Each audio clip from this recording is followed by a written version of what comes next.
Já vás tady vítám.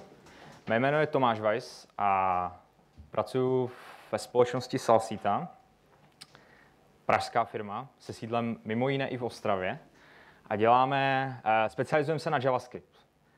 A já tam pracuji teda především jako, tady v popisu v prezentaci mám JavaScript developer, ale já se specializuji hodně na vlastně open source věci a víceméně všechno kolem naší architektury, kterou se snažíme jakoby znovu používat na různých klientských projektech. Nemyslete si, že dělám jenom tady tuhle práci okolo té architektury, mám zkušenosti s nějakými reálnými projekty. Já většinou prostě přijdu, když začne nový projekt, naskočím tam, napíšu nějaký proof of concept a pak to přehodím na ostatní. Takže oni si pěkně užijou tu nejzábavnější část. No a dnešní přednáška bude o vlastně nějaké funkcionální frontend architektuře. Frontend architektura, to vám je asi jasné, funkcionální asi taky, ale nejdřív bych vám rád ukázal, proč vlastně ta architektura, já říkám funkcionální a co bude vlastně předmětem té naší přednášky. Takže si ukážeme pár buzzwordů a mě by zajímalo, jak jste na tom. Tak já si vás zkusím tak jako vyzkoušet ze začátku hned. A zajímá mě, kdo zná Redux? Zvedněte ruce. Někdo ano. Super. Co třeba Elm? A teďkom se zeptám ještě nejenom na Elm, ale na architekturu. Elm Architecture. Jo? To je trošičku něco jiného. Super. Někdo tady, nějaké ruce se zvedly, to je pozitivní. A co třeba Saga? Říká vám něco Redux Saga? Super, tak za to jsem rád, protože tahle přednáška bude hodně o ságách. Není to ten čaj pitlíkovej, ale pattern. Tak jo. Takže tohle jsou jako nějaké vlastně body, které bych tady chtěl zmínit, které bych tady chtěl vlastně zdůraznit v té přednášce. A chtěl bych vám ukázat, jak to vlastně zapadá do toho konceptu té funkcionální architektury. Ale než začneme, tak si vlastně povíme, co to vlastně ta funkcionální znamená. Jo? Určitě znáte, že v poslední době se strašně rozšířilo funkcionální programování, které už je tady s námi strašně dlouhou dobu, ale teď to nějak jako proniká všude, možně na backend, na frontend, prostě všude. A otázka zní, co to vlastně to funkcionální v tom názvu té funkcionální architektury znamená. Protože já bych teď se mohl zastavit a mohl bych tady začít mluvit o lambda kalkulu a různých specifických záležitostech okolo funkcionálního programování, ale to já nechci, protože nechci to především ze dvou důvodů. Ten první důvod je ten, že mám obavy, že bych vás jako dostal do takové nostalgické vzpomínky třeba na univerzitu, kdy prostě jsme se bavili o funkcionálním programování a nikdo tomu jako moc úplně třeba nerozuměl. A druhý důvod je, že tomu stejně nerozumím, takže o tom prostě mluvit asi nebudu. Proto si zkusíme to vzít z nějakého laického pohledu. A já, když si prostě představím funkcionální, tak si představím dvě věci. Pro mě jsou důležité dvě věci. Ta první je, že upřednostňujeme výrazy před příkazy. Respektive ve funkcionálním programování jsou jenom výrazy. Jo? Příkazy prostě tam víceméně neexistují, jo? Dalo by se říct. A teď si ukážeme příklad, jaký je mezi tím rozdíl. Já předpokládám, že spousta z vás už asi ví, tuší, jaký je mezi tím rozdíl. A jenom pro zopakování si ukážeme vlastně, že pointa toho výrazu je taková, že ho můžeme zaměnit za hodnotu. To znamená, funkce nám vrací hodnotu. Že jo? Když prostě použijeme nějaký operátor, tak nám to taky vrátí nějakou hodnotu. Ternární operátor taktéž. Jo? Vrací prostě nějakou hodnotu na základě nějaké podmínky. Můžeme to jinými slovy, můžeme ten expression, vlastně ten výraz, můžeme nacpat třeba do console logu a vypsat si hodnotu toho výrazu. Jo? Takže to je vlastně první takový, řekl bych, styčný bod toho funkcionálního programování. Na druhou stranu, my se snažíme víceméně vyhnout těm příkazům. Jo? A třeba cykly nebo podmínky, jako je třeba klasický if then, jo? Tak prostě to úplně do toho našeho konceptu nezapadá, protože tam prostě se nám žádná hodnota nevrací. Jo? Ono to je příkaz, víceméně vlastně říkáme, že chceme provést tady toto. To je ten rozdíl mezi tím deklarativním versus imperativním přístupem. Jo, my chceme, aby to bylo deklarativní, to znamená, aby jsme říkali vlastně, jak se to má chovat, namísto toho, abychom říkali, co se má udělat. To je rozdíl. Jo, takže z toho důvodu vlastně ty expressions jsou prvním stavebním kamenem toho funkcionálního programování. Teď tady je druhá věc, která je pro mě strašně důležitá. Nejenom pro mě, ale vůbec pro všechny lidi, kteří se zabývají funkcionálním programováním. A to je to, že ta funkce, samotná funkce, je vlastně primitivem toho jazyka. Jo, můžeme vlastně na tu funkci nahlížet jako třeba na proměnnou, kdybychom chtěli. To naštěstí JavaScript splňuje. A splňuje i to, že vlastně existují nějaké expressiony v tom jazyce. Takže jinými slovy jsme schopni nějakým způsobem funkcionálně psát. Ne úplně třeba formálně, ale jsme schopni. Takže to byla druhá podmínka. A ukázka je taková, že vlastně my, když máme v JavaScriptu funkci, tak i tady můžeme přiřadit do proměnné. Když ji vytvoříme jako klasickou funkci, tak se svým způsobem taktéž přiřadí do proměnné. No a s proměnnou potom můžeme pracovat jako s každou jinou. To znamená, že můžeme ji poslat jako argument do další funkce, dejme tomu. Jo, a z toho vlastně vznikají vlastně ty callbacky, můžeme používat vlastně ty funkce jako callbacky, jinými slovy se jedná o nějaké higher order funkce. Jo, takže z toho důvodu můžeme říct, že vlastně v JavaScriptu tu funkci můžeme s ní pracovat jako s first class citizen toho jazyka, to znamená, můžeme ji třeba posílat jako ty argumenty té funkce, což je strašně důležité. Jo, protože existuje spousta funkcí, které přijímají jiné funkce a na základě toho něco dělají. Pak jsou samozřejmě další pilíře toho funkcionálního programování, jakoby pure funkce a tady tyhle ty záležitosti, které jsou strašně důležité. Pure funkce je úplně jednoduše, když to zhrnu, víceméně, když ta funkce vlastně něco... Můžete si to představit, pure funkci si můžete představit jako matematickou funkci. Ona má nějaký vstup a nějaký výstup. A mezi tím neudělá nic jiného. Jo? Ona vám vrátí výstup na základě nějakého vstupu, ale nezmění nic v okolním světě mimo tu funkci. Ani uvnitř té funkce.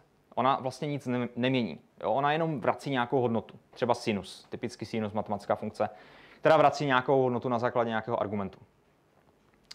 Takže to je vlastně druhá důležitá podmínka, kterou nám JavaScript splňuje a tím pádem jsme schopni i nějakým způsobem tu funkcionální architekturu vymyslet, navrhnout, použít.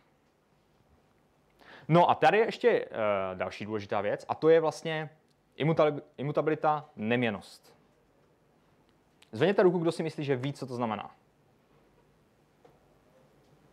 Super. Dáme si příklad.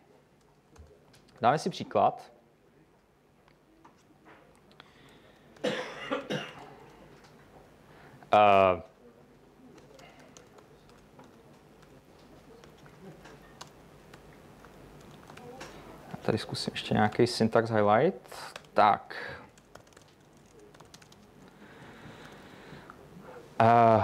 Otázka zní, když vlastně napíšeme takovéhle přiřazení, jedná se o, dejme tomu, neměnnou proměnnou. Správně kroutíte hlavou, není to neměnná proměna. Co třeba, kdybychom udělali něco takového? Znáte knihovnu, předpokládám, že znáte knihovnu Moment, kdo nezná, tak knihovna Moment v JavaScriptu vrací nějaké datum. Nějaké časové razítko, dejme tomu, jo, datum o čas. A teď otázka zní, když použiju vlastně keyword const, přiřadím to do proměnné a vytvořím vlastně víceméně jakoby instanci toho momentu. Co se stane? Jedná se o neměnnou proměnou? Nejedná. A to proto, protože moment vlastně samotný má měnitelný stav vnitřní. Jo? My jsme sice vytvořili konstantní referenci, tím pádem máme jistotu, že nemůžeme do today vrátit jakoby, nebo nastavit něco jiného, to je fajn. Ale pořád můžeme udělat něco jako něco takového. Jo? My prostě můžeme změnit vnitřní stav tohohle časového razítka. A teď si všimněte jednu strašně důležitou věc. Já jsem vytvořil proměnnou today, pojmenoval jsem ji dnes, ještě tady uděláme takovou pěknou věc, že to nastavíme na začátek dne. Pojmenoval jsem ji dnes a potom na dalším řádku jsem přičetl jeden den. To je blbost, že jo? Protože já jsem ji pojmenoval today, ale najednou už to není today, že jo? Protože to je tomorrow. Jinými slovy, ty neměnné datové struktury jsou i lepší v tom, že pro ně se mnohem lépe jakoby vymýšlí vlastně název, že jo? Naming je prostě strašně o mnoho jednodušší, když prostě používáte neměnné datové struktury. Jo? A to kvůli toho, že se vám to prostě nemůže změnit. A tady si myslím, že jakoby vývojáři vůbec z toho momentu udělali obrovskou chybu v tom, že něco jako datum o čas, což je časové razítko, udělali mutable, měnitelné. Protože když vy někde jako třeba na papír prostě si otisknete to razítko, tak už ho prostě změnit nemůžete. Byl to nějaký čas, který vám identifikuje, identifikuje vám to nějakou prostě přesnou časové razítko víceméně. A to by nemělo být měnitelné, že jo? Protože to se prostě nemění. Otázka zní, ví někdo, jak prostě z momentu udělat, dejme tomu použít u momentu immutable API? Napadá někoho, jak tady tohle udělat pomocí tak, aby to bylo neměnné? Tuší někdo? Přesně tak, zavolá se clone. To znamená, udělali bychom to, že bychom si to přiřadili do nové proměnné, zavolali bychom nad today clone, tím pádem by se vytvořila nová reference, nová instance dneška a k té nové instanci bychom ten jeden den už mohli přičíst. A máme jistotu, že ten původní dnešek nebude změněný. Jo, takže tímhle jsme vlastně dospěli k tomu, že jsme získali neměnnou referenci. Neměnná reference znamená to, že tam je to klíčové slovo const. To je jedna věc. Ale my jsme zároveň i udělali to, že jsme vlastně udělali kopii toho původního datumu času. Na tu původní jsme vlastně nešáhli, ta zůstává pořád nastavená tak, jak měla být. A do nové, naklonované, už jsme si to mohli nastavit. Problém je ten, že když vy to vlastně takhle používáte, ten moment, tak dost často třeba na ten klon zapomenete ho tam dát a prostě zmutujete někde nějakou instanci datumu času, kterou jste prostě nechtěli zmutovat, že? Protože to prostě reprezentovalo nějaké časové razítko a najednou jste to změnili. Jo, svým způsobem můžete takhle jako přepisovat třeba historii a tady tyhle věci. Takže tady já vidím třeba jako obrovskou nevýhodu toho, že moment je neměnný, protože už se mi třeba osobně stalo, velmi často se mi kdysi, teď už se mi to tak moc nestává, ale stávalo se mi, že jsem třeba vyloženě na ten klon zapomněl, změnil prostě ten vnitřní stav toho a najednou byl průser, protože vlastně ty data neseděly. Jo, takže immutabilita má obrovskou výhodu. Ale především z pohledu Reactu. Když si vezmete React, tam neměnné datové struktury mají tu výhodu, že pokaždé, když ji chcete změnit, tak vracíte novou referenci.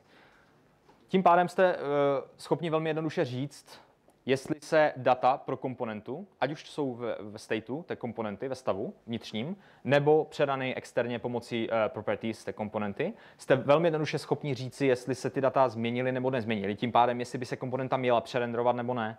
Stačí prostě porovnat referenci, nic víc. I když to je třeba, dejme tomu, nějaké pole. No, stačí porovnat referenci a jste schopni určit, jestli je třeba ten re-render nebo ne. Ono to je ještě složitější, protože tam se nejedná jenom o ten re-render, ale tam se jedná i o ten samotný div toho virtual domu. Jo? Takže tím pádem ještě ono k tomu konečnému re-renderu v tom domu ve skutečnosti nedojde, i když máte mutable datové struktury, pokud se opravdu jakoby nezmění ten virtual DOM. Ale diffing toho virtual domu je časově dost náročná operace a tomu se chcete vyhnout. A tomu můžete vyhnout se tak, že budete používat neměnné datové struktury a budete používat pure render mixin, která byla kdysi, teď už jako když budete používat klasické funkce, anonymní funkce, stateless funkce Reactí jako viewčka, tak tady tohle to máte zadarmo. A proto... Pardon? Kdybyste měli dotazy, tak... Dalo by se použít i object freeze? Object freeze je fajn věc v tom, že to ten objekt zmrazí. To znamená, že tam se vážně nemůžou ty fieldy v té instanci měnit. To je fajn. A tím bychom předešli potom, že by Přesně tak, tím bychom se vyvarovali tomu, že bychom si to nechtěně přepsali. Ale úplně to jako neřeší tu immutabilitu. Jo. Úplně nejjednodušší způsob, když máte objekt, který něco obsahuje, tak když prostě chcete jako přidat nový field, jo, tak můžete použít spread, operátor vlastně S6 něco a tím vlastně jakoby vytvoříte kopii. Jo? To znamená, vy můžete udělat something a můžete tam přidat vlastně ten další field, který potřebujete. Máte jistotu, že je nová reference, skopírovali jste si všechny data. To je nejjednodušší způsob, jak víceméně v téměř čistém JavaScriptu dosáhnout vlastně neměnných datových struktur. Jo? Pomocí toho spreadu. Tak samo třeba, když máte třeba pole a chcete do něho něco pushnout, ale s novou referencí, tak můžete udělat vlastně to samé. Jo? Můžete udělat to, že vy ho vlastně jako rozložíte, no a nakonec, jo, záleží se, to chcete pushnout nebo ne, tak si vlastně přidáte tu novou hodnotu. Opět nová reference, vytvořili jste vlastně nové pole, dodrželi jste vlastně to paradigma toho, že byste měli mít ty neměnné datové struktury. Tak to bylo trošku kódu. Vrátíme se zpátky k prezentaci. A já se zeptám, ve funkcionálním programování, když se snažíme myslet v tom funkcionálním programování, tak se snažíme vlastně ty immutable datové struktury upřednostňovat. Respektive jsou jazyky, které to úplně jako, které úplně zavrhují měnitelné datové struktury. Jsou jazyky, které to třeba povolují, ale nejsou třeba čistě funkcionální. A otázka je, jsme schopni třeba v JavaScriptu napsat, dejme tomu funkci reduce funkci reduce, asi předpokládám, že znáte, prostě funkce reduce vezme pole jako vstup a postupně přes něho iteruje a volá vaši funkci, kterou mu předáte jako parametr, vytváří takzvanou redukci a tu redukci na konci vrátí tak, jak iteruje. To znamená, vždycky se vrátí částečná redukce, vždycky se té vaší funkci se předá částečná redukce a konkrétní prvek, v kterém se zrovna nacházíme, to znamená iterujeme přes to pole nebo přes nějakou tu iterable datovou strukturu. No a na konci se vrátí vlastně ta finální redukce, tak jak jsme proiterovali tu datovou strukturu. Jo, a teď člověk, kdyby prostě to chtěl psát třeba imperativně, tak prostě může to udělat jednoduše pomocí cyklu. Že jo? Problém je ten, že vy byste tam někde museli mít jako tu proměnnou, kterou byste si postupně akumulovali, že jo, měnili. Otázka zní, dá se to nějak udělat funkcionálně, v JavaScriptu třeba? Existuje nějaká konstrukce toho jazyka, která nám to dovolí? Přesně tak, je to rekurze. Rekurze vám, jinými slovy, rekurze vám udělá to, že se vám snaží skrýt ten stav, ten vnitřní mutable stav ve vlastně jakoby call stacku. Jo? Tak vlastně ono se to tam postupně posílá v tom call stacku a schovává se to, tím pádem vy to úplně abstrahujete. Jo? Tady vidíte implementaci funkce reduce za pomocí rekurze. Já jsem to nezkoušel, nevím, jestli to funguje, ale předpokládám, že asi jo. Víceméně jde o to, že máte nějakou vlastně funkci recur, která přijímá tu aktuální hodnotu té redukce a zároveň index. No a rekurzivně ji volá dál s tím, že uvnitř samozřejmě se zavolá ten váš reducer s těma hodnotama. Vrátí se nová redukce. Pošle se do vaší rekurzivní funkce dál. Inkrementuje se ten index. Jakmile narazíme na konec té datové struktury, tak to vrátíme tu hodnotu. Jo, takže rekurzivně naimplementovaná funkce reduce. No a to je fajn. To je super, že my jako můžeme napsat relativně funkcionálně, to samozřejmě třeba úplně není funkcionální, ale vyvarovali jsme se tomu mutable stavu, použili jsme nějaké callbacky, pardon, ne callbacky úplně, ale spíš jako high order funkci. Je to vlastně high order funkce, protože přijímá tu další funkci.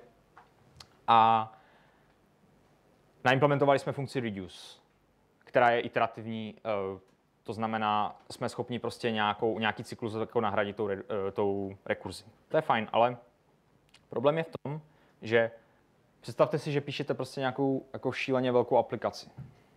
Jo? Píšete něco velkého na frontendu a chcete to psát funkcionálně, to znamená, chcete se vyhnout úplně nějakým jakoby, imperativním prostě postupům. Chcete to všechno mít deklarativní, chcete prostě mít všechno immutable a tak dále. Ono jedna možnost by byla použít tu rekurzi, ale dokážete si asi představit, že by to úplně triviální asi nebylo, že jo? Prostě všude používat rekurzi jenom proto, protože prostě nemůžu mít tu proměnou, kterou prostě si chci měnit, jo? A proto vlastně my bychom rádi jako nějaké techniky, které se nám snaží tady tu manipulaci se stavem nějakým způsobem zjednodušit. Jo? Protože ve funkcionálním programování ten stav je jako relativně složité s ním nějakým způsobem pracovat, nějak na ním uvažovat. Jo? A jak jsem řekl, vždycky tady je možnost té rekurze a jsou tady prostě různé konstrukce, které nám pomůžou docílit prostě toho, protože takhle, ve funkcionálním programování taky musíte prostě mít někde nějaký proměnný stav, že jo? Protože jinak by ten program asi nefungoval. Vy prostě jako ten stav nějak potřebujete měnit. A teď otázka jak, no. Naštěstí jako jsou techniky, jak to řešit jako jednoduše a relativně elegantně a už jsou tady s námi dost dlouho. Ta technika se jmenuje, nebo nejenom tahle technika, jich je samozřejmě víc, jo, ale já vám třeba představím teď event sourcing. Kdo zná event sourcing? 2 lidi. Dobrý. Vysvětlíme. Je to jednoduchý. Event sourcing funguje na principu takovém, že namísto toho, abyste někde udržovali aktuální stav, který byste měnili, tak si budete ukládat události, které se staly, budete znát reakce na ty události, budete mít dané vlastně implementace reakce na ty dané události, znáte počáteční stav a na základě toho jste schopni kdykoliv zjistit aktuální stav. Jo? Tady to vidíte. Tady mám vlastně nějaké pole, které obsahuje nějaké čísla.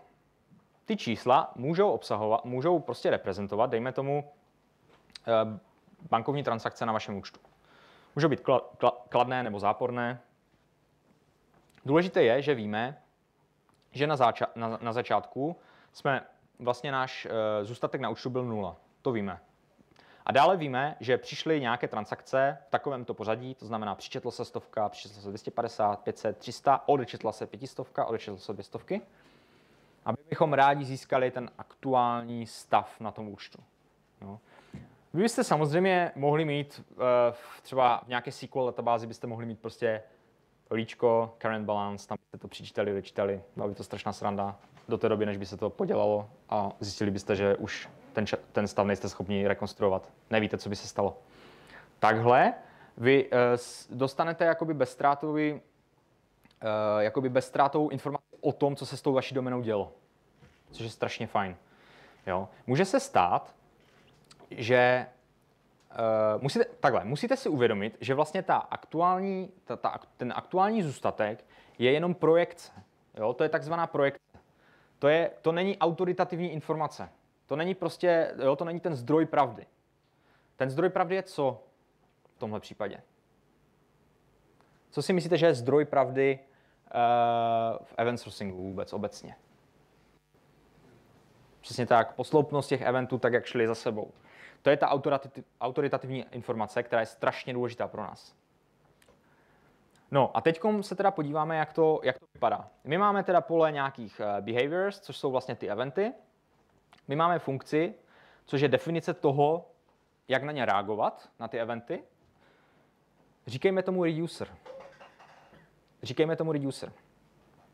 A my víme, že chceme prostě ty částky vlastně sečíst, ať už jsou kladné nebo záporné. No a potom zavoláme funkci reduce, že jo? A to je ten důvod, proč jsem říkal, že tomu říkejme reducer. Protože první argument reduceu je reducer obecně. Jo, obecně se tomu říká reducer. Druhý argument je počáteční stav, což je 0. No a pomocí tohohle jednoduchého principu získáme aktuální stav. Jo, takže já jsem říkal, že už tady ta technika s náma je dlouho. Důvod proč je ten, že vlastně na stejném principu třeba fungují transakční databáze. Jo, transakce v databázi fungují podobně. Jo, transaction log není to vlastně to stejné, co vlastně event sourcing, jo? Ale je to velmi podobné tomu, co vlastně tady se snažíme teď vlastně vykonat na tom frontendu. A tahle technika na backendu se používá už docela dlouho. Jo? Zjistilo se, že to dobře funguje. Můžete si udělat replay kdykoliv, kdy potřebujete. To je super. To je obrovská výhoda toho, že můžete udělat replay. Jinými slovy, když máte bug v aplikaci, tak ten člověk vám může poslat seznam těch eventů, vyznáte tu implementaci a uděláte replay. Jo? Získáte si aktuální stav, dostanete se přesně tam, kde jste potřebovali.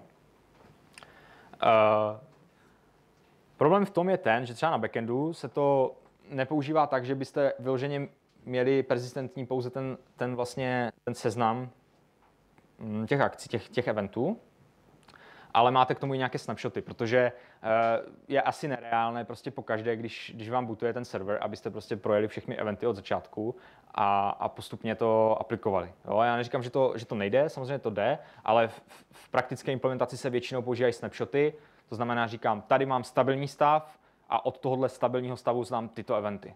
Jo? Aplikují se poslední 3 eventy třeba, nebo 4. Takhle si prostě vytváříte snapshoty. S tím, že samozřejmě někde máte uložené veškeré eventy, kdyby náhodou. Jo, kdybyste prostě potřebovali... Ono takhle. Musíte si uvědomit jednu věc.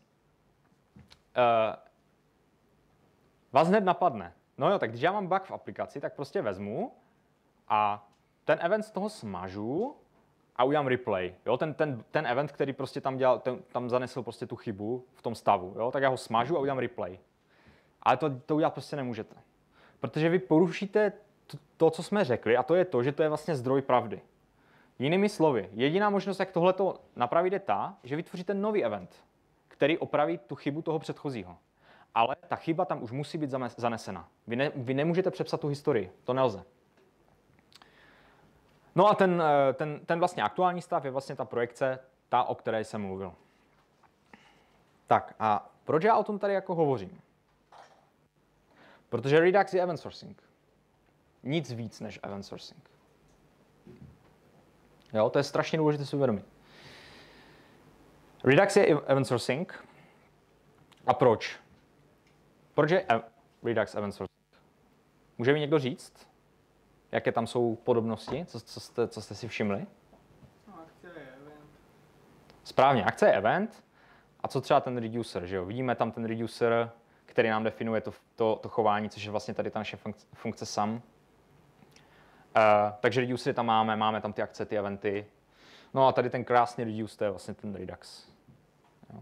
Ten Redux samozřejmě umožňuje ještě víc věcí, jako třeba subscribenout se na změny toho stavu a tak dále. Ale v praxi se jedná o to, že to je vlastně reduce funkce. Proto vlastně vy, kteří máte background ve Fluxu, nevím, jestli tady tací jsou. Je tady někdo, kdo má background z Fluxu, ještě dělal ve Fluxu? Jsem rád za to.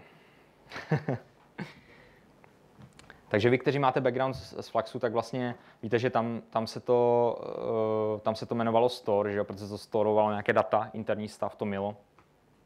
V Reduxu to nedává smysl, protože tam vlastně interní stav jako není. Ten interní stav drží ten framework v tom storeu. Jo? A proto prostě ty samotné funkce, které mění ten stav, které definují, jak se ten stav má mutovat, tak jsou reducery. Protože to vlastně odpovídá té signatuře té funkce reduce. No a Redux je event sourcing. Důležité si uvědomit. Protože lidi mají tendenci vlastně neustále zakládat nové issues. Především lidi, kteří začínají s Reduxem. Jo? Nejenom issues, ale otázky na Stack Overflow. Jo? Ptají se všude. Ptají se na Rectiflex channelu od Reduxu. Prostě jsou to pořád 3 věci dokola. Vesměs. Oni to třeba pojmenují jinak, ale vesměs se to týká jedné z těchto 3 věcí. A to je, jak uchovávat lokální stav komponenty, jak řešit asynchronní workflow a jak řešit side efekty. 3 věci, které se pořád omílají znovu a znovu a znovu dokola. A tady máme důkaz. Protože nejkomentovanější issue na vlastně Reduxovém repu je Reducer composition with effects in JavaScript. Tohle zrovna není otázka, tohle založil sám Dan Abramov, ale vidíte, že ta diskuze je velmi zajímavá. Velmi. 190 komentářů, pořád se lidé snaží dohadovat, co je lepší, co je horší. No a pořád prostě tady jako nemáme žádné jako bulletproof řešení, které by nám řeklo, jako tohle je prostě ten způsob, jak to řešit. A proč? Proč to tak není? Proč si myslíte, že to tak není, že prostě nemáme žádné řešení pro Redux na tyhle 3 otázky? A já vám to prozradím, protože to není záležitost Reduxu, ale úplně něčeho jiného. Redux je pouze nějaký state container. On se vám stará o stav. Jo? Jak vidíte, jo? Predictable state container. To neříká nic vůbec o tom, že to je nějaký full scope framework typu Angular, Ember a tak dále.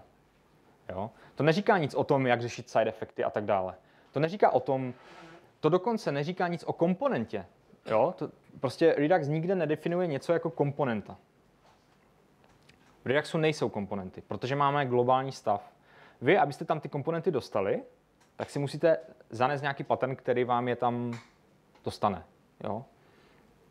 A tady je prostě takové trošku jako rozpor mezi Reactem a Reduxem, kdy React vlastně má lokální stav a definuje něco jako komponentu, protože komponentu můžete definovat jako, že má nějaký stav a má nějaké chování. A plus má nějaký markup třeba, jo? Nějaký DOM, prostě něco, co vyrendruje.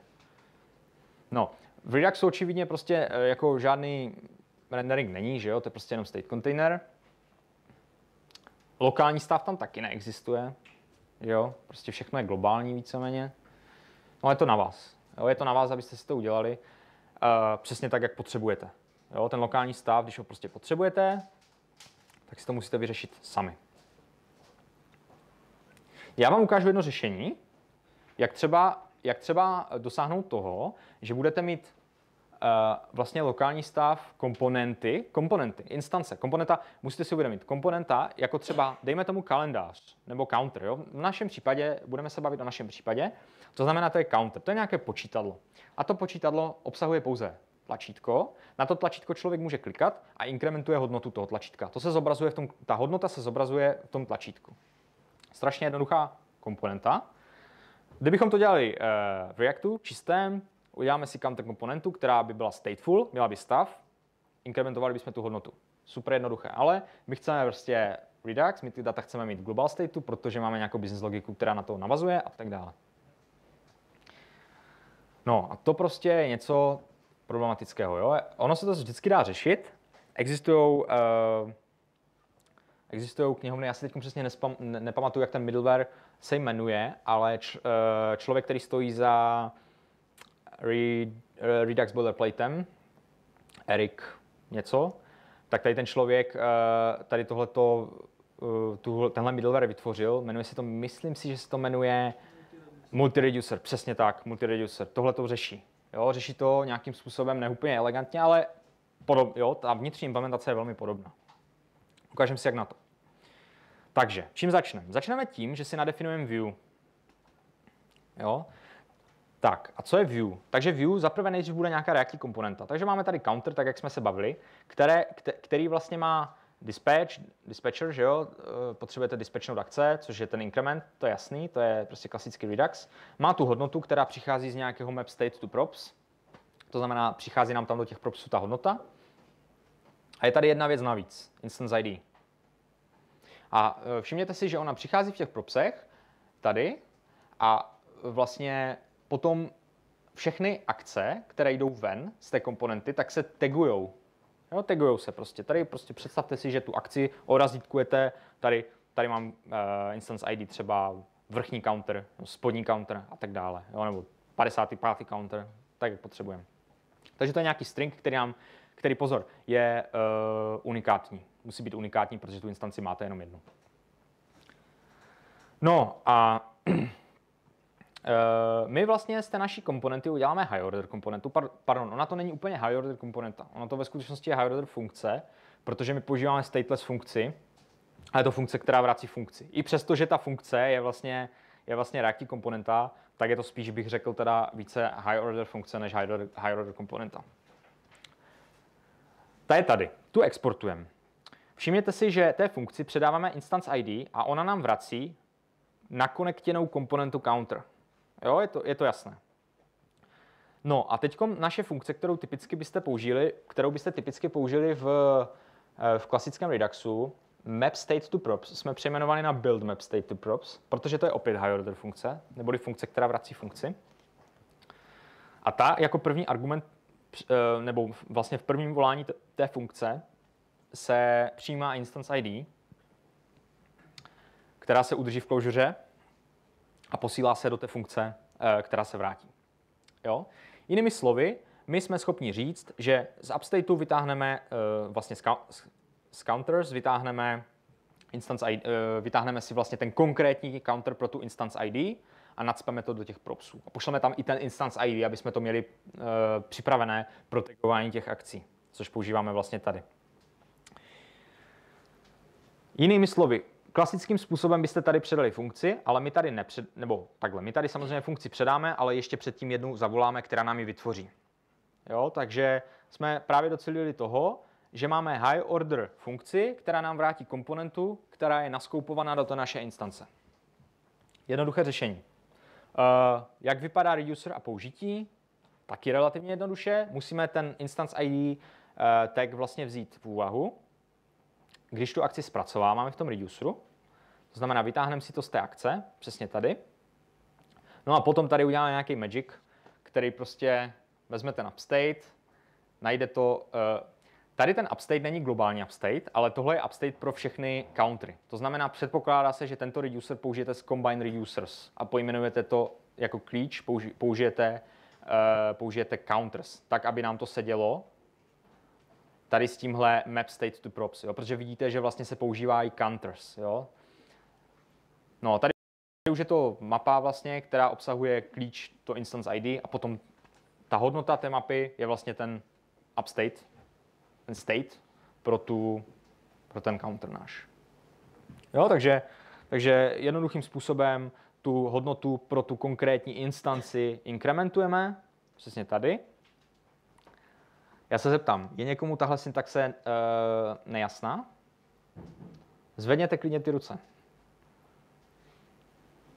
Vůbec se nebojte, protože tady ty hranaté závorky, možná v tom klíči, někomu můžou dělat trošku problémy. Znamená to, že vlastně přistupujeme k mapě. My chceme ten instance ID tu proměnou evaluovat, aby jsme získali tu hodnotu. Jo? To znamená, přistupujeme k mapě, jejíž klíč je uložen v proměnné instance ID. Jenom aby nedošlo k nějaké úplně mýlce, co to vlastně znamená, že si tady vymýšlím vlastní syntaxi JavaScriptu.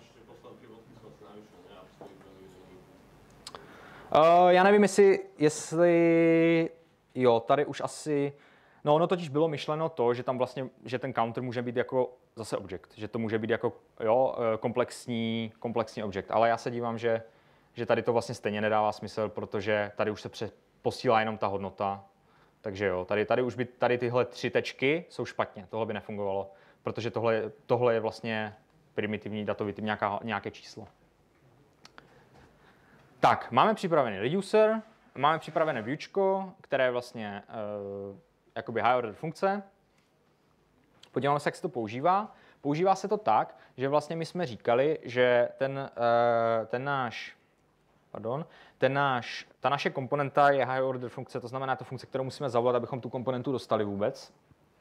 Tak my si tam, kde to chceme použít, si tu komponentu vytvoříme, předáme jí ten instance ID, což třeba tady v našem případě je top a bottom, a jenom to vložíme do toho viewčka tam, kde to potřebujeme.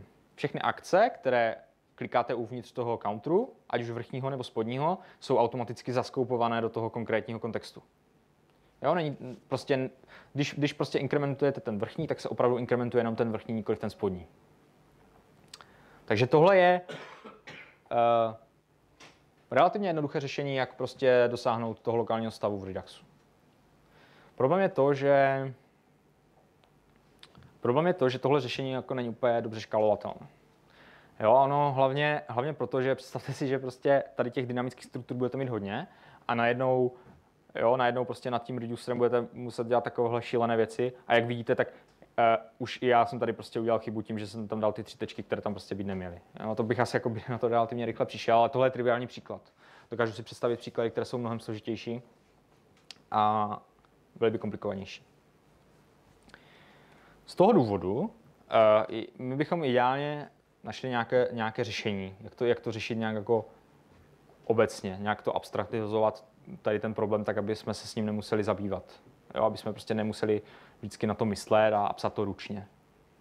Nějak to automatizovat. Napadá vás řešení, jak by se tohle dalo automatizovat? Dám vám nápovědu. Hledejte ho v Elmu.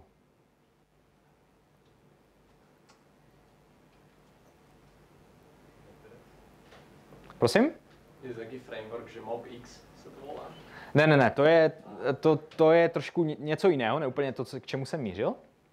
Ale když to řešení budete hledat v Elmu, tak já se vás zeptám, jaký je rozdíl mezi Elmem a Reduxem? Ví to někdo? Mezi Elm Architecture a Reduxem. Elm je programovací jazyk a ten má svoji vlastní architekturu, kterou používá k tomu, aby vlastně nějakým způsobem se ty apky psaly lépe. Jo? Ta architektura je stvořena přímo pro ten jazyk. Redux, když ho Dan Abramov vlastně navrhoval, tak se Elmem velmi inspiroval, ale zapomněl tam na jednu věc. A přidal tam taky jednu věc. No a vlastně změnil ještě jednu věc taky. Takže je to úplně jiný framework. Ne, ta podstatná věc mezi, ten podstatný rozdíl mezi Reduxem a Elmem, který nás zajímá v tomto případě, je kompozice akcí. V Reduxu můžete jednoduše udělat kompozici reducer, protože to jsou funkce. Můžete volat funkci uvnitř další funkce. Strašně jednoduché. Můžete jednoduše udělat kompozici aplikačního stavu, že? Protože to je prostě nested object. Ten prostě je taky. Můžete jednoduše mít strom, který definuje tu kompozici. Viewčka, kompozice viewček, taky jednoduchá, že jo? Protože můžete mít viewčko, které uvnitř renduje další viewčko. Ale jedna věc nám tam chybí a to je ta kompozice těch akcí, protože akce jsou v globálním kontextu. Jo? Ta prostě akce je globální, jakákoliv komponenta může přistoupit k jakékoliv akci. Oni nejsou jakoby zapouzdřené nějakým způsobem ty akce. A to je ten důvod, protože je víceméně složité udělat právě ten lokální state v Reduxu. Jo? My jsme to tady se snažili nějakým způsobem nasimulovat za pomocí tagování akcí, ale když se nad tím zauvažujete, tak my neděláme nic jiného než kompozici. My se tady snažíme ty akce jako nějakým způsobem tagovat, rozdělovat. Jo? Je to vlastně víceméně kompozice akce, kdy nějaká akce zabaluje jinou akci. Takže Elm. Elm je odpověď na tu otázku. Já teda ještě, když jsem u toho Elmu, tak ještě řeknu, co tam je jiné. Já se budu bavit o Elmu, kdykoliv teď zmíním Elm, tak se budu bavit o Elmu v kontextu před verzi 17. Protože tam teď byly nějaké změny, které se zdají na první pohled, že jsou jako dost výrazné, ale ony nejsou až tak výrazné, ty změny. Respektive nemění tu hlavní myšlenku toho frameworku. Respektive, té architektury a toho jazyku. Takže všechno bude v kontextu Elmu 16. No, to znamená, jak jsem zmiňoval ještě ty rozdíly. Podstatný rozdíl mezi Reduxem a Elmem je ten, že Redux má middlewary, Elm nemá middlewary. To je jedna věc. To znamená, ten framework si potom můžete dost rozšířit. A ještě když vezmete v úvahu to, že vlastně Elm je staticky typovaný jazyk, tak se to ještě jako o to víc, ta rozšířitelnost vůbec té architektury se o to víc zesložiťuje. Jo, to prostě tam máte tak dané striktní vlastně boundaries toho technology stacku, který dostanete, si jako nemůžete úplně dělat, co chcete. V Reduxu na druhou stranu je možné hodně věcí. Jo, určitě, co prostě pozorujete různé frameworky a tak dále, nebo různé middlewary a tak, co se točí kolem Reduxu, tak jsou to zajímavé věci, velmi zajímavé, které by prostě velmi těžko byly implementovatelné v Elmu. Takže to je ten druhý rozdíl. A ještě jsem zmínil třetí. Vlastně to jsou ty 3 rozdíly, které původně byly jenom vlastně jeden. A ten třetí rozdíl je v tom, že v Reduxu reducery jsou pure. Ony mutují pouze aplikační stav. V Elmu updatery, což vlastně je víceméně taky reducer, jsou taky pure, ale s jedním rozdílem. A to je s tím, že v Reduxu vracíte v Reduceru pouze aplikační stav, v Elmu vracíte aplikační pár, datový typ pár, nebo nějaký tuple, který vlastně je, kde ta jedna hodnota je vlastně ten aplikační stav a ta druhá je seznam efektů. Co je efekt? Efekt je deklarativní popis něčeho, co se má stát. Jo? A to není konkrétní, to není jakoby ta exekuce. Ta exekuce se neděje v tom updateru. Ono to jenom říká, zaloguj něco do konzole, až budeš moci. A nechá to na tom runtimeu toho jazyka, aby to udělal ve správný čas, nikoliv, aby to udělal přímo v tom updateru. Tím pádem ten updater, docílíme toho, že ten updater je pořád pure. Jo? Protože se nám vrací čisté datové struktury a nedějou se žádné side efekty. Ty side efekty exekuje runtime toho jazyka až poté, co se to dostane ven z toho updateru, co se prostě projede celý ten nějaký jakoby dispatch loop. Takže to je druhý obrovský rozdíl mezi Reduxem a Elmem. Jinými slovy, když chcete v Elmu dělat API call, tak ho definujete v Reduceru. Jo, vy v Reduceru řeknete, já bych chtěl API call tady s touhletou akcí. On se nezavolá v tom Reduceru, v tom updateru. On se zavolá až mimo. Ale ten záměr, že jste chtěli ten API call provést, je v tom samotném Reduce, v tom updateru. Ten záměr. Důležitý je ten záměr. To se taky jednoduše testuje, že jo? Protože vy potom jako můžete testovat to, že upstate je stejný a že ten seznam těch efektů, neboli seznam těch záměrů, které bych chtěl, aby se staly, odpovídají. Jo? Jednoduše se to testuje. Takže to jsou ty 3 hlavní rozdíly. Ukážeme si Elm na obrázku od Andreho Stolze, což je vlastně tvůrce Cycle.js. On definuje jeden takovou, jestli jste ten článek asi určitě četli, kde shrnuje vlastně různé architektury frontendové a definuje pojem vlastně fraktální architektura. Jo, že je architektura fraktální. Elm je fraktální. Co to znamená fraktální, když je architektura fraktální? Ví to někdo?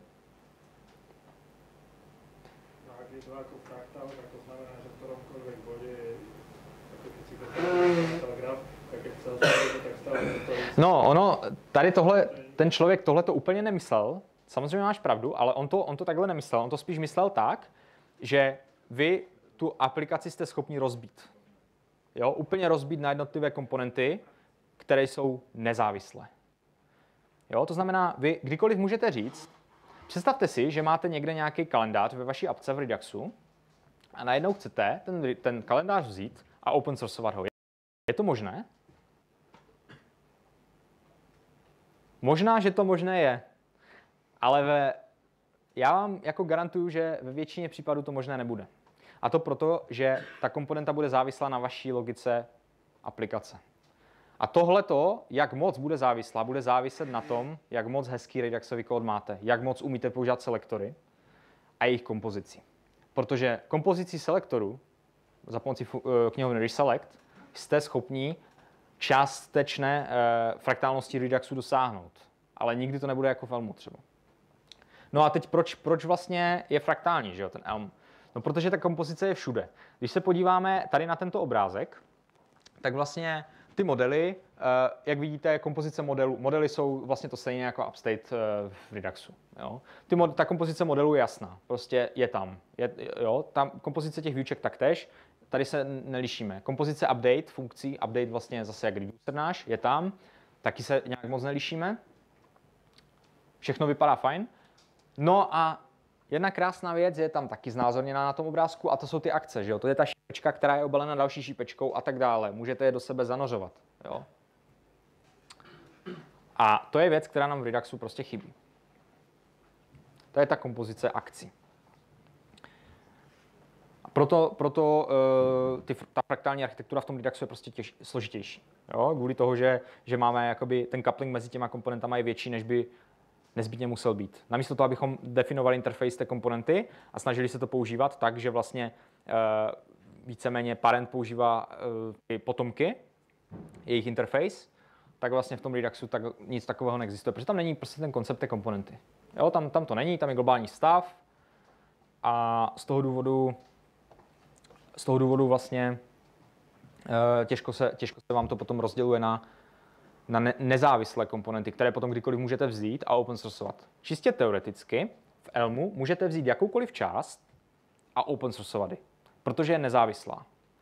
Prakticky to není možné vždycky, protože ta komponenta může používat třeba nějaké potomky, které už můžou být velmi specifické pro vaši business doménu. Jo, ale ta myšlenka tam prostě je.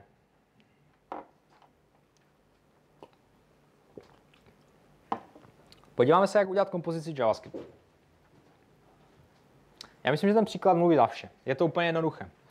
Když máte v Reduxovou akci, kterou podíváme se na ten vnitřek, jo? Increment, tak ona má nějaký typ, nějaký payload. Akce increment už jsme ji ukazovali, měli jsme to v tom counteru. Jo? No a my vezmeme tu akci a hodíme ji do payloadu jiné akce. Jo. A tím pádem dostaneme zanořenou akci. Můžete si to představit strašně jednoduše, jako kdybyste měli balíček a v tom balíčku byste mohli mít buď další balíček, anebo by tam mohla být věc, která vás zajímá uvnitř toho balíčku. Ta věc, která nás zajímá, je ta akce increment. Ten další balíček, který by byl uvnitř balíčku, jo, tak to je třeba ten top counter, že jo? To je balíček jenom. To je balíček, ale nevíme, co se za ním skrývá. Je to skryté, je to zapouzdřené. Ta akce je prostě zapouzdřená a my nevíme, co se v ní skrývá. No a takhle jednoduše jsme schopni jako otagovat pomocí té kompozice, jestli ta akce je pro vrchní counter nebo spodní counter. To, co jsme předtím dělali, tak takhle můžeme toho dosáhnout vlastně podobným způsobem. Z praktického hlediska je ovšem jednodušší tu kompozici udělat přímo v typu té akce, v tom stringu. Jo, oddělíte si to třeba tečkama nebo nějakými separátory, to si prostě definujete. Důvod je ten, že pracovat se zanařenými objekty jako akcemi a unwrapovat to ručně prostě není úplně cool.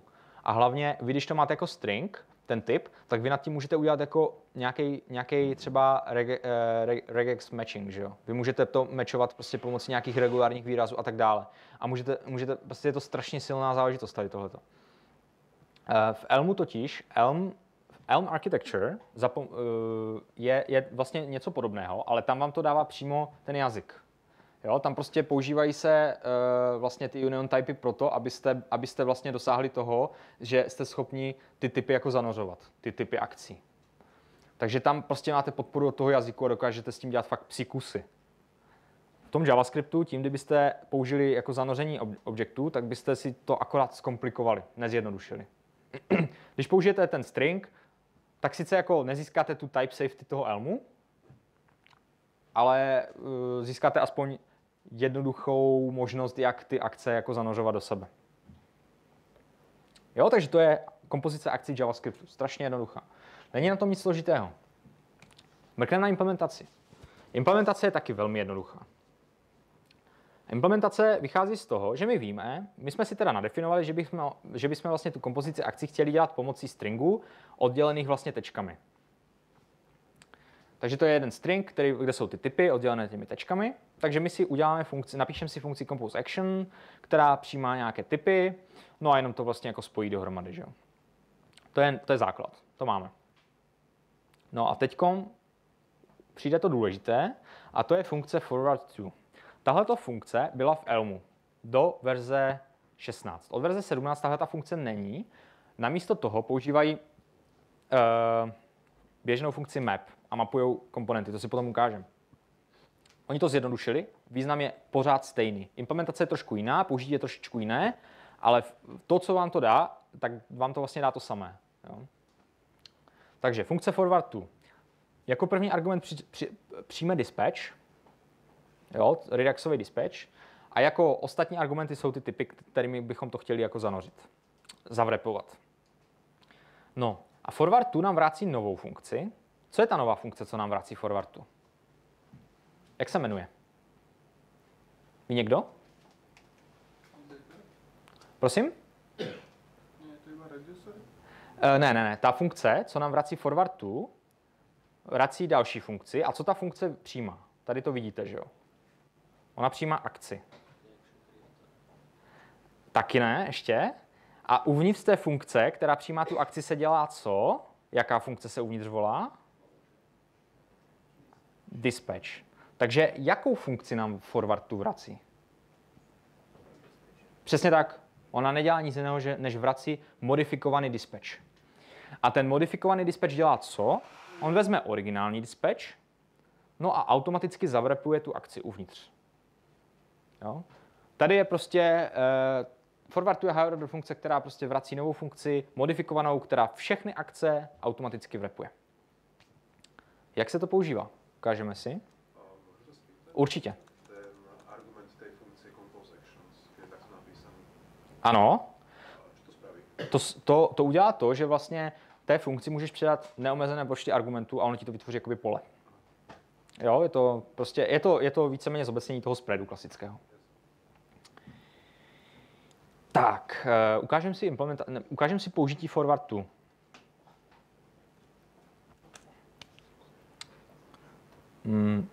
Je to jednoduché.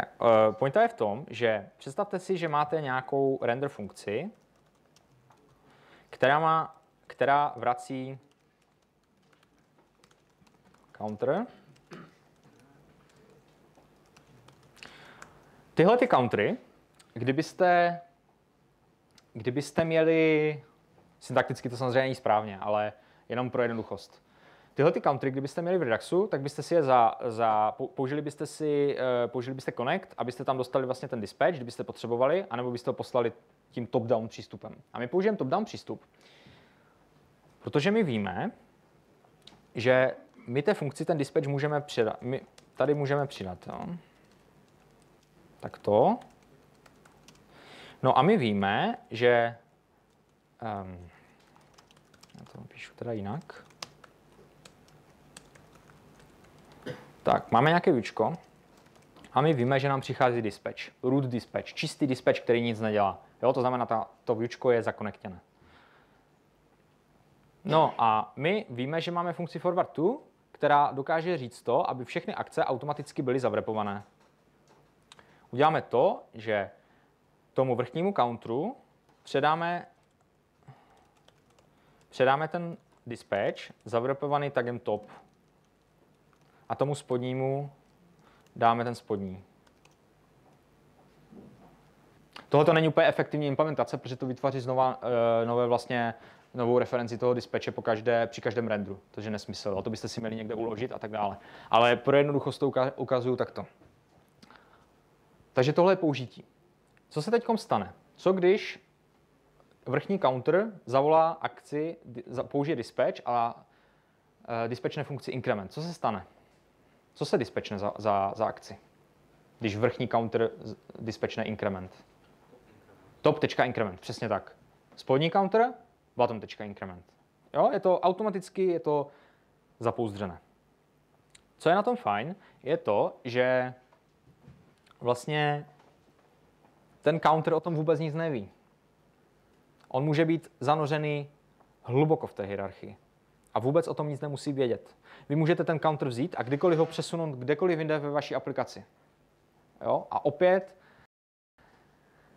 vlastně ničeho se vás to víceméně nedotkne.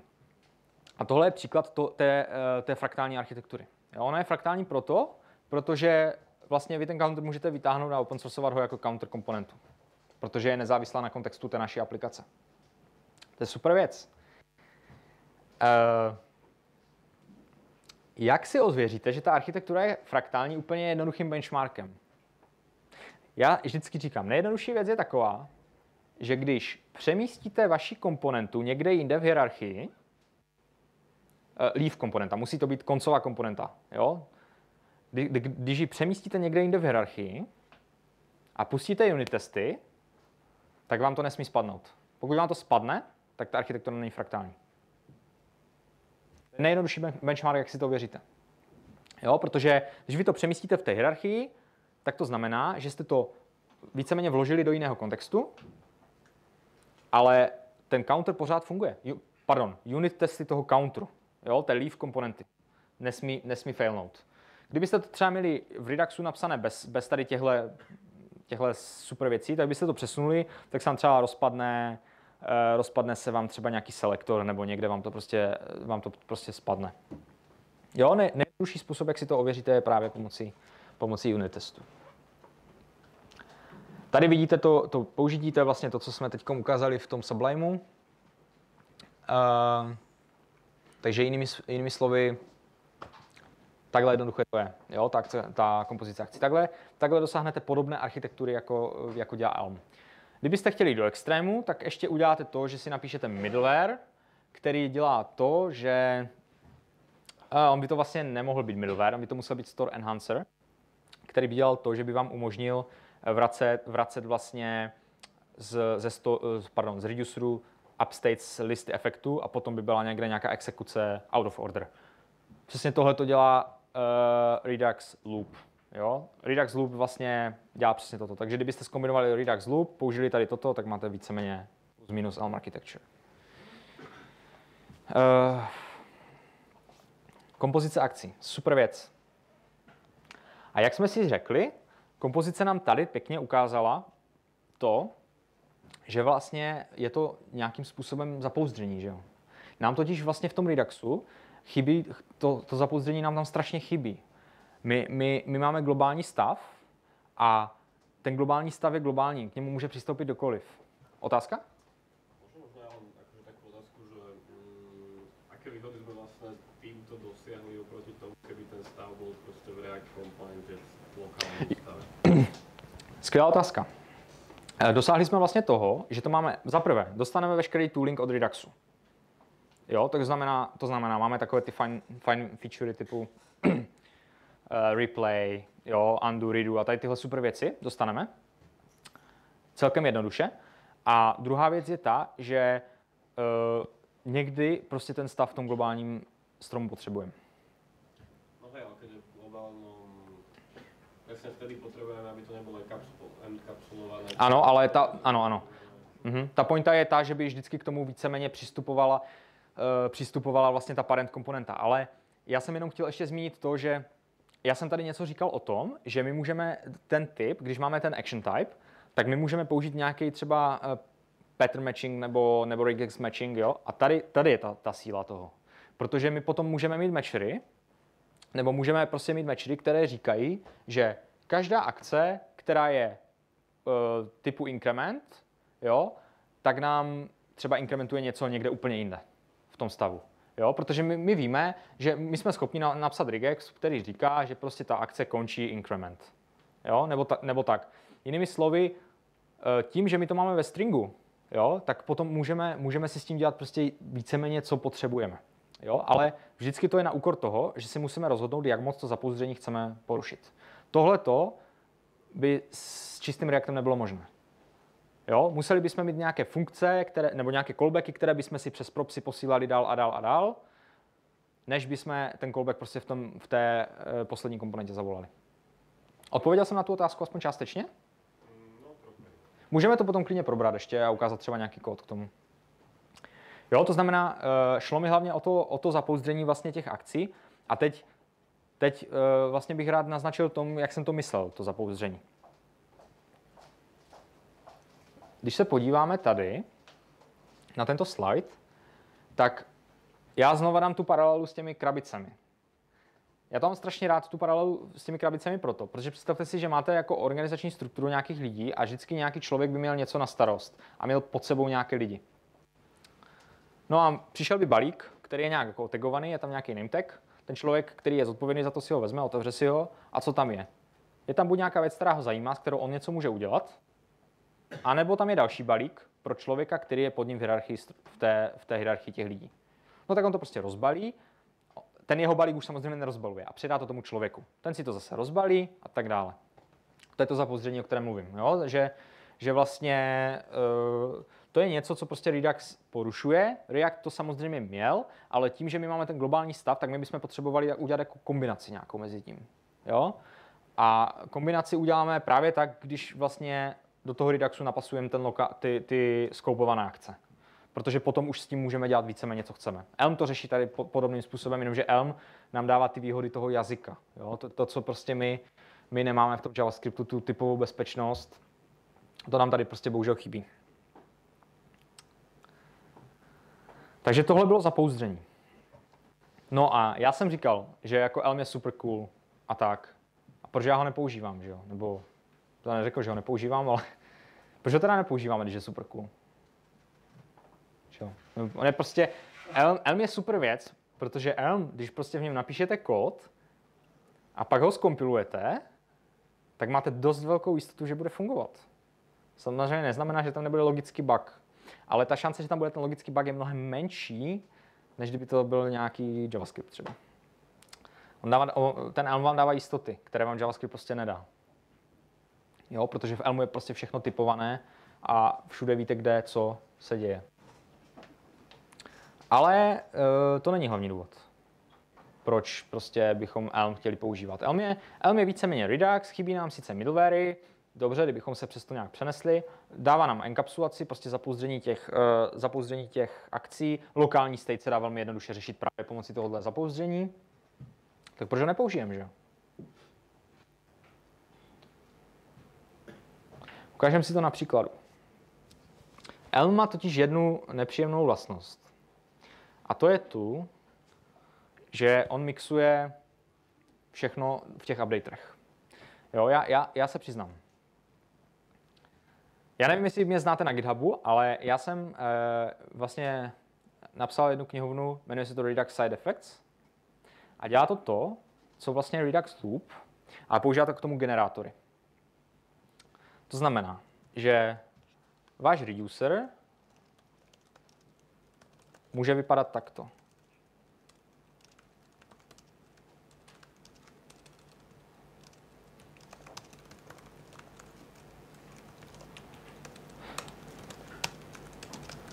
Jo, ta funkce je, nebo není, že jo, ale když to vezme vlastně ten enhancer, ten store enhancer od Redux Side Effects, tak on ji dokáže evaluovat jako, že je pure.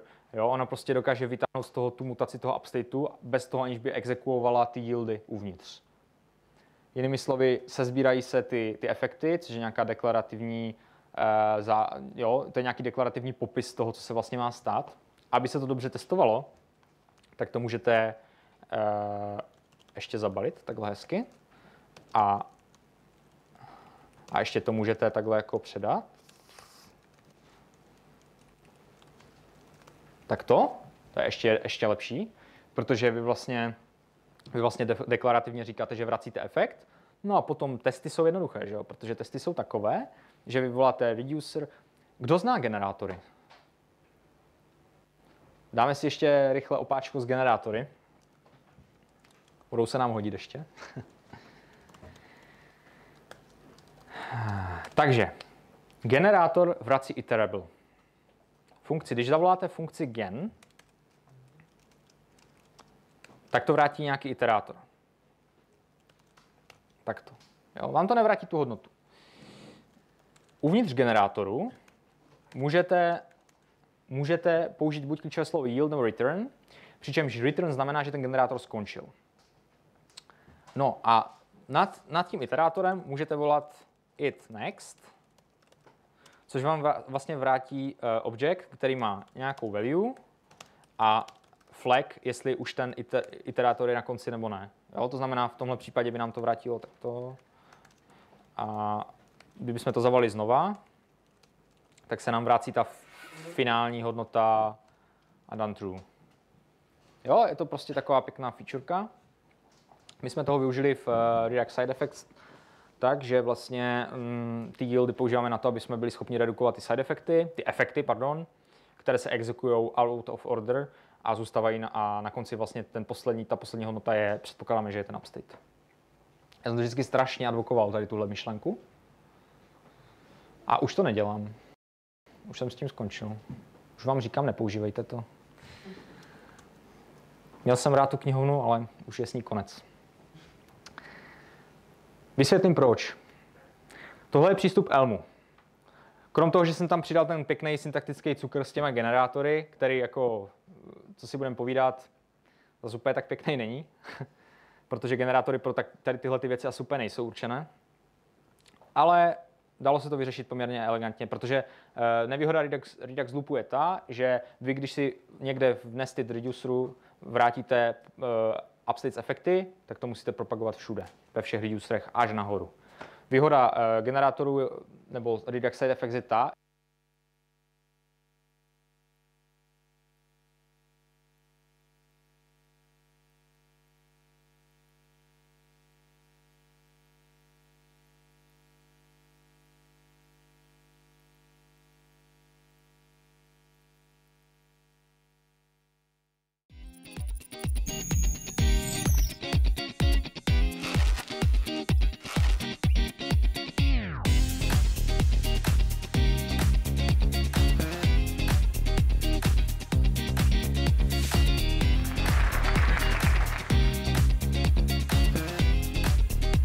it's all of our responsibilities to actually tackle this problem.